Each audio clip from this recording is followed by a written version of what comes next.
Maxime Chatham, bonjour. Bonjour. Le Festival de Gérardmer, c'est comme une deuxième maison, j'ai l'impression pour vous. Récompensé à travers le livre, vous avez déjà été membre du jury. Qu'est-ce que vous y trouvez ici pour pouvoir y revenir? Qu'est-ce qu'il y a ici qu'il n'y a pas ailleurs? Bon, il y a une ambiance déjà, quand on est sur place, une ambiance qui est unique, celle de la communion entre ce genre de cinéma-là et le public dans la salle, mais aussi dans les rues. Et il m'est arrivé à Gérardmer d'aller prendre un café avec des inconnus pendant 1 heure par les cinémas, parce que j'avais 1 heure de libre, et d'avoir des souvenirs incroyables. Je me suis fait des copains en parlant de cinéma avec des journalistes. Donc c'est un moment un peu incroyable, un peu unique. Et puis après, c'est le type de cinéma. On est tous autour de ce genre-là, un cinéma qui fait peur, qui fait frissonner, qui interroge, qui bouscule. Et je crois que du coup, quand on ressort de séances comme ça, surtout quand on en voit plusieurs dans la journée, et qu'on se retrouve un moment tous autour d'un vin chaud ou d'un repas, notre vie, il y a un moment un peu unique où on est dans une espèce de bulle d'émotion, on a été un peu bousculé, puis on se met à parler, à échanger, à parler de tout ça. Ça, c'est unique. Il n'y a pas beaucoup de festivals où on peut retrouver cette atmosphère-là, mais c'est en grande partie à cause des films et des émotions qu'ils procurent, très très fortes. On discutait avec votre président, Bertrand Bonello, qui nous disait la particularité du genre fantastique, c'est que c'est une définition qui mérite à chaque fois d'être affirmée, à chaque fois d'être approfondie. Vous, elle est faite de quoi, votre définition du cinéma fantastique, et quelles frontières ça visite? Pour moi, le cinéma fantastique, c'est un cinéma justement qui est très codifié, et depuis maintenant plusieurs presque décennies, la plupart des cinéastes jouent avec ces codes et les transgressent un peu et voient ce qu'ils peuvent en sortir. Moi, ce qui me passionne dans le fantastique, c'est le prétexte, quand il est malin, quand il est légitime, pour raconter finalement quelque chose de très vrai. Le fantastique, il marche que quand on croit au personnage et à l'histoire.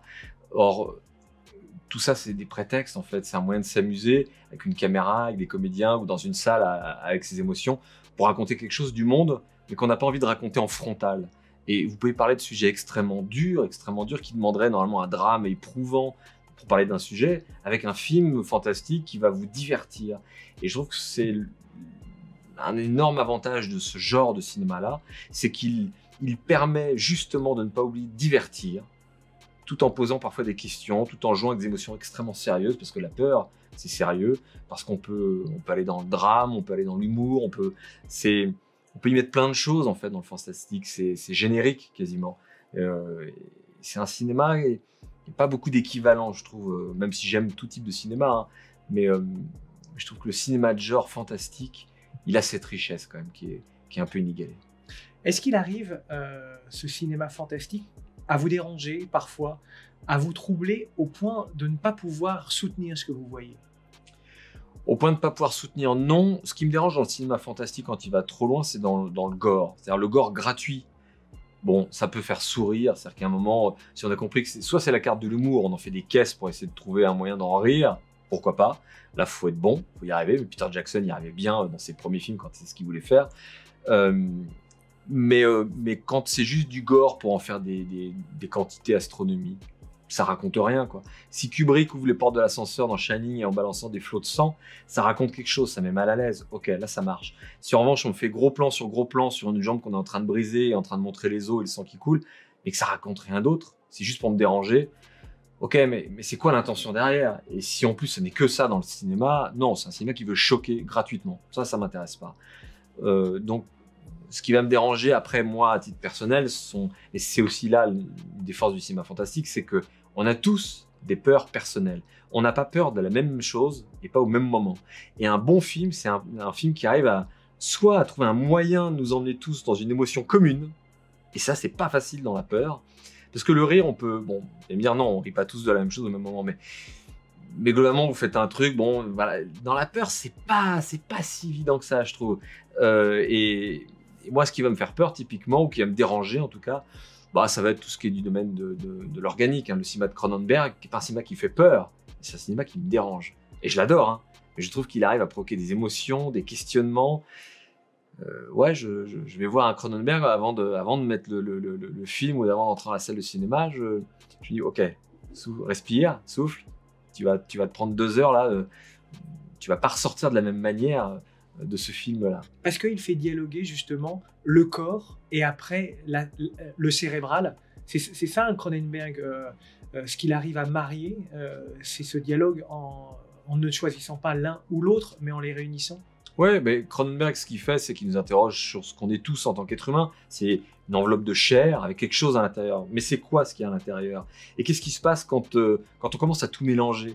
Et cette enveloppe de chair, elle n'est qu'à nous? Est-ce qu'elle est vraiment si distincte du reste du monde? Est-ce qu'elle est d'un autre animal, de la matière, du fer Et ça pose des questions, quoi. C'est quoi nos limites? Nos limites charnelles, intellectuelles, morales, y compris nos limites dans nos peurs, dans nos émotions.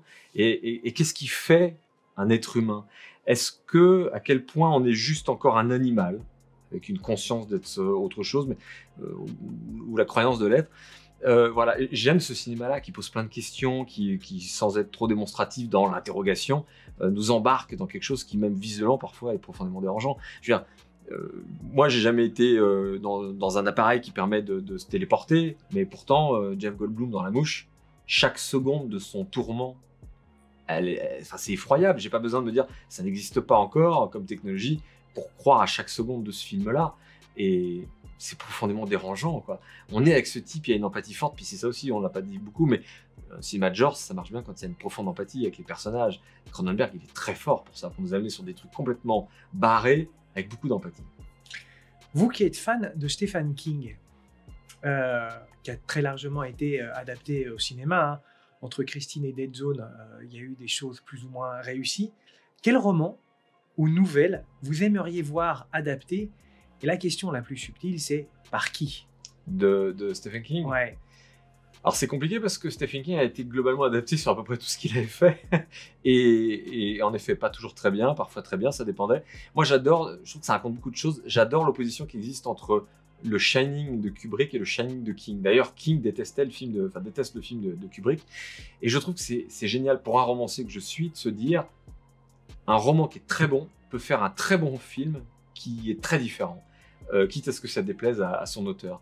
Et ça raconte beaucoup de choses sur ce qu'est le processus d'appropriation d'une œuvre et de régurgitation avec sa vision, ses propres peurs.